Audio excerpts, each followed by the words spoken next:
440 drones, 32 missiles, 9 hours of terror. This is the story of how Vladimir Putin turned Tuesday morning into hell on earth. For 3 years and 4 months, Ukraine has endured Russia's full-scale invasion. But what happened in the early hours of June 17, 2025, was different. This wasn't just another attack. This was a message written in blood. 440 drones and 32 missiles, numbers that barely capture the human cost. When that ballistic missile struck the 9-story apartment building in Kyiv's residential district, it didn't just destroy concrete and steel, it shattered lives. 30 apartments, 30 families, reduced to rubble in seconds. Among the 15 dead was a 62-year-old American citizen, a reminder that this war reaches far beyond Ukraine's borders. This wasn't random violence, it was calculated terror.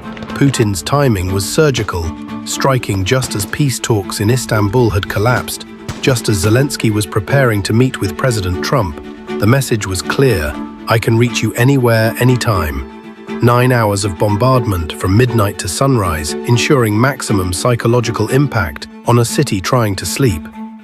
Olena Lepishniak, 49 years old, heard the whistling first, then 2 explosions that blew out her windows and doors. It's horrible, it's scary, she told reporters. In one moment there is no life. Her words echo the reality of 12,000 Ukrainian civilians who have died since this war began. But this attack felt different, more vicious, more personal. Putin's new weapon isn't just the drones, it's the swarm. 440 drones launched simultaneously, designed to overwhelm Ukraine's air defenses. It's a tactic borrowed from nature. Locusts don't succeed individually, but in overwhelming numbers. Ukrainian air defense operators faced an impossible choice: which targets to prioritize when death comes from every direction. As Kyiv burned, President Zelensky faced a crushing blow. Donald Trump had cut short his G7 summit stay, canceling their planned meeting. The timing couldn't have been worse. With American support uncertain and European allies stretched thin, Zelensky's diplomatic lifeline was slipping away, just as Putin unleashed his deadliest assault. Putin's choice of targets reveals his strategy. This wasn't about military objectives, it was about breaking civilian morale. Residential buildings, humanitarian aid storage, civilian infrastructure, all designed to make ordinary Ukrainians question whether survival is worth the cost.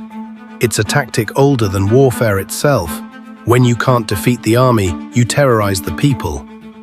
But Ukraine isn't just taking hits, they're hitting back. That same night, Ukrainian forces launched 203 drones at 10 Russian regions.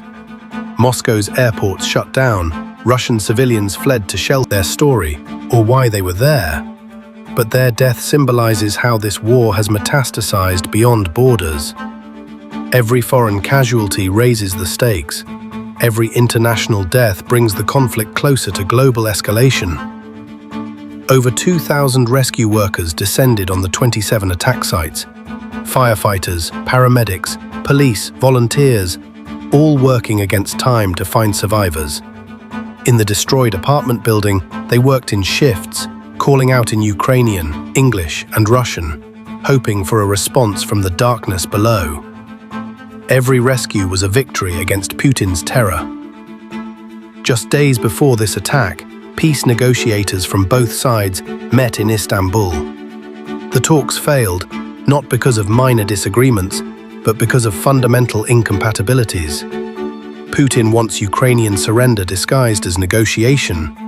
Zelensky needs security guarantees that Russia won't accept. The gap between their positions isn't measured in territory, it's measured in worldviews. 9 hours of bombardment wasn't just about physical destruction, it was psychological warfare.